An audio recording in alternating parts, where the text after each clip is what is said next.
What's up, guys? Welcome back to today's episode of The Sports Sermon. We are brought to you by Scooch, the most functional phone case on the market. Check out ScoochCase.com to get yours today and use the code SPORTS18, sports with a Z, of course, to get a 10% discount on your order. Stay tuned till the end for a special Scooch giveaway as well. But now, today's episode.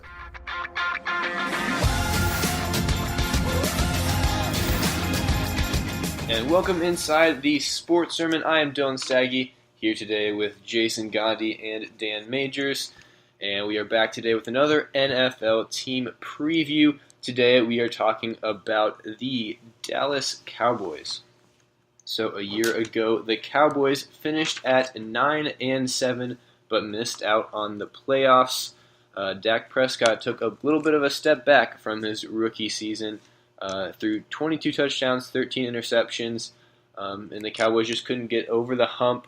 Starting off the season slow with Zeke's injury, but now they have him back for a full 16 games and are looking to make some noise this season.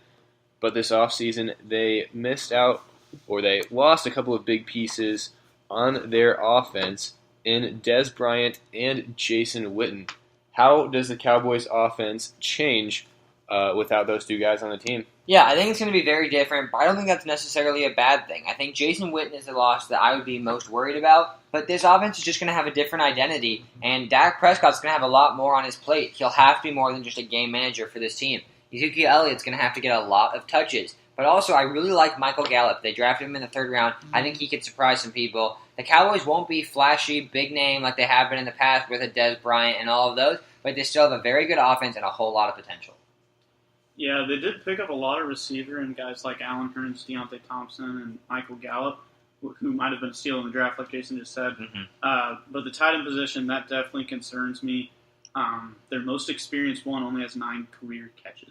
Yeah, it's just like I said, it's going to be different because we're used to seeing Dak throw to Witten when he needed somebody, and I think that could be a guy like Cole Beasley, a guy like Terrence Williams, who he has that chemistry with. I could see them forming that same type of relationship, just not from the tight end spot. The tight end spot is going to be concerning. I hope Rico Gathers wins it. He's just like a fun guy to watch play, but I think it's definitely obviously going to be a step down because no one's the next Jason Witten. Yeah, I mean, that's my concern for the Cowboys. They don't have that go-to guy without Dez Bryant or Jason Witten. Like, in a game-winning drive, if Dak Prescott's trying to throw that together, who's he going to throw the ball to get 3 or 4 completions in a row to move the ball down the field? Also, I think the passing game's not going to be as efficient, so I think this makes running the ball a little tougher because teams are going to start to stack the box on Ezekiel Elliott and kind of hurt that a little bit for the Cowboys. But let's shift over to the defensive side. The Cowboys had some young corners last year, and they really stepped up. Jordan Lewis, Chidobe Awuzie, and Anthony Brown. Do you see those guys having the same type of production that they did last year? Yeah, so it's funny. Going into their drafts, I love Jordan Lewis. I really like Chidobe Awuzie. And Anthony Brown was a guy that they got from Purdue, a late guy, and he showed out. I think they're going to do fine. But you look at this division, the guys they have to worry about: Odell Beckham Jr., Alshon Jeffrey, Sterling Shepard, Jamison Crowder. And I know they don't really cover too many tight ends, but still, Jordan Reed, Evan Ingram, Zach Ertz. This team has in a division that teams love to throw the ball. Alex Smith's going to throw the ball a lot. Eli Manning's going to drop it back and throw it a lot. And, of course, Carson Wentz. I'm somewhat worried about them not having a legit number one. Byron Jones made the move over to corner, so I think that is going to be very helpful because he's going to somewhat, I guess, be that lockdown number one. He played 16 games last year. But I worry about this group as we get later in the season about who are they going to lock down when they need a stop. Similar to what Dylan said, offensively, when they need a game-winning drive. What happens when they need a game-winning stop? Who do we trust as a corner? I don't know. Yeah, I think they'll be fine, but I look at this defense as a whole, and I think they'll be pretty solid. I love the Vander Esch pick to go along with Sean Lee and Jalen Smith. Yeah, I like that that's pick. Fantastic. Yeah, because, Sean Lee and Jalen Smith both have injury history. So. I think Sean Lee's, this could be the end of his career. I think he's going to decline. I'm surprised you like that just because I don't think that's a very popular opinion. I guess, at least from Dallas fans, they were not very happy with it. So it's good to hear that you like that, yeah. I think a lot of Dallas fans also wanted Calvin Ridley at that spot, which I think also would have been a solid pick. Yeah. But I don't think Vander Esch was bad at all. And I also like the front seven. I think for the cornerbacks, it was a little bit of a fluke last year. I mean, they were really young.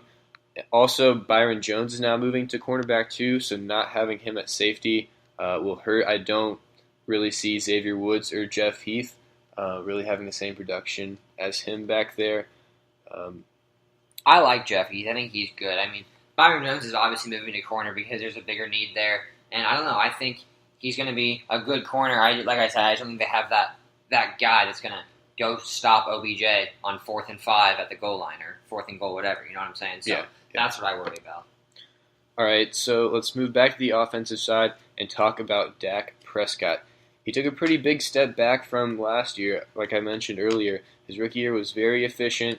Was it 4 interceptions all year, I believe, from him? And last year he upped that to 13. He's looking to have a bit of a bounce back year. Does he do that this year? I don't think he's going to have an offensive rookie of the year season like he did 2 years ago, but he will be very impressive. I'm a big fan of Dak because he's so calm and collected. If Zeke is Zeke like I think he will be, this offense, and specifically Dak, will be just fine. I'm not as worried about it. I think Ezekiel Elliott's going to have a heck of a season. I think Dak Prescott's going to have a really good season. Not in terms of fantasy, just in terms of being a quarterback. I really like Dak Prescott. I think he's going to play better than last year with an improved offensive line. After picking up Connor Williams, I think that was solid. But it won't be like his rookie year where he had the number 1 O-line and a boatload of weapons. So I think it'll be solid, but nothing like his rookie year. Yeah, I mean, I think he might have to put up some more numbers this year, just in terms of like passing yards. He only had 3,324 last year. I could see him having a little bit more of that. I think his interceptions will go down a little bit from 13, but I don't think he has the same type of talent around him to get back to that efficiency from his rookie year. Like Dan mentioned, he does have an upgraded offensive line and Ezekiel Elliott for 16 games. So I think both those things will help him, and it'll be somewhere in the middle. It just, I think how he plays is going to depend a lot on whether the Cowboys can make the playoffs this year. Yeah, I don't know. I don't see them as a playoff team because I think their division's really tough. The NFC is tough. The NFC is just loaded with talent. The NFC South has got 3 legit playoff teams. I think the NFC North's got 2 legit playoff teams. The NFC East has 2 legit playoff teams. And then the NFC West, really the big question mark. Do you trust the Niners? Do you trust the Seahawks? Obviously, I think everyone agrees the Rams are going to be in. But I think the Niners and Seahawks have pretty big question marks. So the NFC is wide open, but also not at the same time. Like, it's a very talented NFC. All right, well, let's get into it. I want to hear your guys' record prediction, the place in the division where the Cowboys will finish at the end of the year, and whether they will make the playoffs. Yeah, so the stretch for me that the season's going to come down to is right around Thanksgiving. They have a 4-day turnaround between a road contest at Atlanta before returning home to play Washington at Thanksgiving. Those 2 games are in between a tough 4-week stretch that also includes New Orleans and Philadelphia. I think they're going to drop all 4 of those. It's a quick turnaround. I see them losing all 4, and so with that, I have them being 6-10. But they're a really good 6-10 team. It was hard to have them lose that many games, but just when I look at their schedule and how I look at those other teams in the NFC, I don't see them getting above 6 or 7 wins. I have them at 9-7. I think their schedule was pretty tough last year, and they went 9-7 last year, right? Yep. Yeah. So I think they still get back to 9 wins. They didn't. You don't think the Dez Bryant and Jason Witten moves affect them that much? I mean, Ezekiel Elliott's going to play in more games this year, I think. Yeah. So, yeah. Yeah, I mean, there's things both positive and negative coming back on this offense. It'll be interesting to see. I'll say 8-8 for the Cowboys because their schedule is definitely tough. I actually, before I researched anything, I thought they were going to be a lot lower. I didn't realize how good their defense was last year, and they returned a lot of the same pieces. So I think they can finish 8-8 this year. Again, like Jason mentioned, their schedule is pretty tough, though, so I wouldn't put them above that right now. Yeah. I think the Anthony Hitchens and Orlando Scandrick loss, though, are big. The Scandrick one really was the one that hit me just because, like I've mentioned multiple times, they don't have that number 1 guy. And Scandrick's older, yes, but he was still a guy that you could count on to go get a stop. But one signing we didn't really talk about that I want to talk about is that Tavon Austin signing. There's talk he might be a running back. That I really like that fit with Zeke. I think Tavon and Zeke is that backfield with Rod Smith to kind of complement whenever necessary. I don't know. I think that's a backfield that's really interesting to keep an eye on. I wouldn't feel comfortable giving Tavon Austin carries. I think he could be a guy that comes in on 3rd and 8, 3rd and 10, and go run a route and catch a ball. Though. But out of the backfield, that's what I'm saying. Like Yeah. being able to come out of the backfield, I think, is so valuable. I'd give him the ball like on outside run plays. I wouldn't give him like through the tackles, obviously, but you get him like what Randall Cobb did for the Packers every now and then. He'd get 10 carries a year, 15 carries a year, but then also be very explosive out of the backfield. I think that's something to definitely keep an eye on is Tavon Austin. But yeah, Dylan, I mean, you mentioned this defense. You really do think this defense will be as good as they were last year, despite losing the corners? Yeah, I think so. Like I said, the corners will definitely take a little bit of a step down, but I just love this front seven. I think they'll have a really solid year. Is DeMarcus Lawrence suspended, or is that last year he was suspended? I know he's suspended for 4 games for something. I think that was last year. I was going to say, because that's something with that. Because like the front seven, the linebackers are really good. Yeah. I like DeMarcus Lawrence. I'm not sold on Tyrone Crawford as the opposite edge. They got Coney Ely and Jihad Ward. Jihad Ward was a bust over in Oakland so far. If one of those guys can solidify, I think that would be huge. I don't know. I just think they need one more piece or two to really get them over the hump to be a playoff team. Yeah, I think they'll be in the hunt, but it's going to be really hard in this NFC. I mean, I think it's probably 4 teams that I would say for sure are making the playoffs. Which 4? I'll see if we agree. Eagles, Saints, Packers, and Vikings.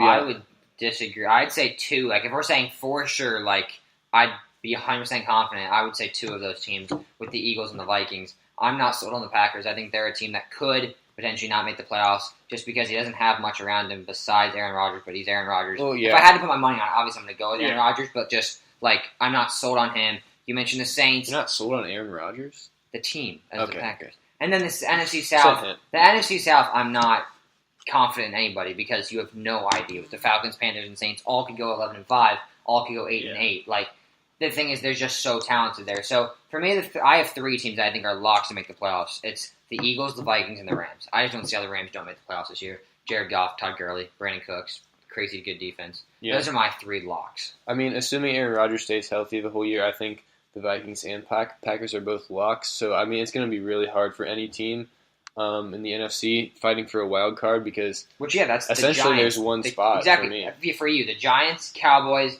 Falcons, Panthers, and Niners, if you think they're good enough, are the Seahawks. I mean, all of those teams are legitimate Super Bowl contenders when they make the playoffs. Like, you're telling me if the Falcons make the playoffs, you don't think they can make a run for the Super Bowl? Yeah. Same thing to be said with the Giants if they get hot with Barkley and all of them. So, I don't know. I think that's what I just love about the NFC. We did the AFC for so long, and I was just itching to get to the NFC because it's just so freaking loaded. Yeah, it's so much more talented than the AFC. Yeah. All right, any last thoughts about the Dallas Cowboys? Just run off that offensive line. Use them till they die. That's going to be their saving grace with Zach Martin, Tyron Smith, Lyle Collins, Travis Frederick. I love them. Use them as much as you can and let Zeke just go out and ball. All right, well, that's all we've got for today for the Dallas Cowboys. Make sure you guys check out the rest of our NFL team previews and subscribe on YouTube, iTunes, SoundCloud, Spotify, whichever one suits you the best. And then also comment on this video. Let us know what you think of the Dallas Cowboys. How far do you think they will go this year? But that's all I've got for today, and we will see you soon with some more NFL previews.